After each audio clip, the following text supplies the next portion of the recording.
Twelfth fail ಸಿನಿಮಾವನ್ನು ನೋಡಿದರೆ ನಿಮಗೆಲ್ರಿಗೂ ಗೊತ್ತಿರ್ತಾ IAS pass ಮಾಡೋದು ಎಷ್ಟು ಕಷ್ಟ ಸಾಧ್ಯ ಅಂತ. ಬಡತನವನ್ನು ಮೀರಿ ಬೆಳಿಬೇಕು, ಅದರ ಜೊತೆಗೆ ಒಂದಿಷ್ಟು ಹಠ ಛಲ ಶ್ರದ್ಧೆ ಎಲ್ಲವೂ ಇರಬೇಕು.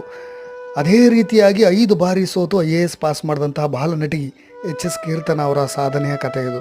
ನಿಮಗೆಲ್ಲ ಗೊತ್ತಿರ್ಬೋದು. ಈ ಫೋಟೋಗಳನ್ನು ನೋಡ್ತಾ ಇದ್ದಾಗೆ ಅರೆ ನಾವೆಲ್ಲ ಈ ಹುಡುಗಿನ ನೋಡಿದ್ದೀವಿ ಅನೇಕ ಸಿನಿಮಾಗಳಲ್ಲಿ ಅಂತ. ನಮ್ಮ 90ರ ದಶಕದ ಕಾಲಘಟ್ಟದ ಎಲ್ಲ ಸಿನಿ ರಸಿಕರಿಗೂ ಇವ್ರು ಗೊತ್ತೇ ಇರ್ತಾರೆ.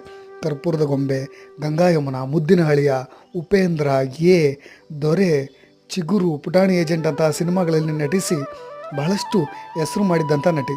ಸಿನಿಮಾ ರಂಗದಲ್ಲೇ ಮುಂದುವರಿಬೋದಿತ್ತು, ಅನೇಕ ಫ್ಯಾನ್ಸ್ಗಳು ಇರ್ತಾಯಿದ್ರು. ಬಟ್ ಆದರೆ ರೈತರ ಆತ್ಮಹತ್ಯೆಗಳಿಗೆ ಒಂದು ಪರಿಹಾರವನ್ನು ಕಂಡುಕೊಳ್ಬೇಕು ಅನ್ನೋ ಹಠದಿಂದ ಪಾಸ್ ಮಾಡಿದಂಥ ಹುಡುಗಿ. 2013ರಲ್ಲಿ ಮೊದಲ ಬಾರಿಗೆ ಪರೀಕ್ಷೆ ಬರೆದಿದ್ದು. ಆದರೂ ಲಾಸ್ಟ್ ಅಟೆಂಪ್ಟ್ನಲ್ಲಿ 2020ರಲ್ಲಿ IAS ಅಧಿಕಾರಿಯಾಗಿ ಆಯ್ಕೆಯಾದರು. 167ನೇ ರ್ಯಾಂಕ್ ಪಡೆದು ಮಂಡ್ಯ ಜಿಲ್ಲೆಗೆ ಅಧಿಕಾರ ವಹಿಸಿಕೊಂಡಿದ್ದಾರೆ. ಸಿನಿಮಾ ಆಚೆಗೆ ಒಂದು ಅದ್ಭುತ ಬದುಕನ್ನು ಕಟ್ಟಿಕೊಂಡು ಕೀರ್ತನ